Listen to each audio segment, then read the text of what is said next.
నమస్కారం, లక్ష్మీ డివోషనల్ కి స్వాగతం.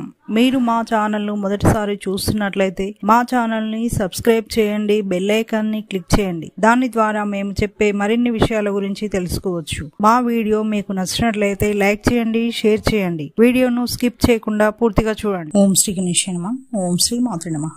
మీకు కలలో నరసింహ అవతారం కనబడితే ఎలాంటి ఫలితాలు ఉంటాయో తెలుసుకుందాం. మీకు కలలో నరసింహ అవతారం కనబడినట్లయితే నరసింహస్వామి ఆశీస్సులు మీపై ఉన్నట్లే. మీరు ఇంతకాలం నుండి పడుతున్న బాధలు, కష్టాలు తొలగుతాయి.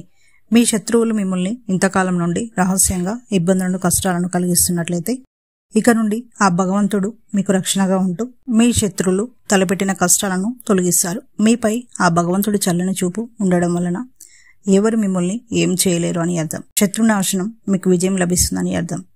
ఇక మీకు కలలో వరాహ అవతారం కనబడినట్లయితే మీరు ఇంతకాలం నుండి పడుతున్న బాధలు, కష్టాలు తొలగుతాయి.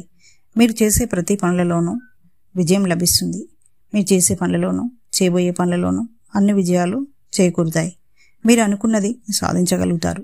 భవిష్యత్తులో మంచి స్థానంలో ఉంటారని సూచన. ఇక నెక్స్ట్ వీడియోలో మరిన్ని విషయాలను మనం తెలుసుకుందాం. Thanks for watching. ఈ వీడియో మీకు నచ్చినట్లయితే లైక్ చేయండి, షేర్ చేయండి, మా ఛానల్ని సబ్స్క్రైబ్ చేయండి.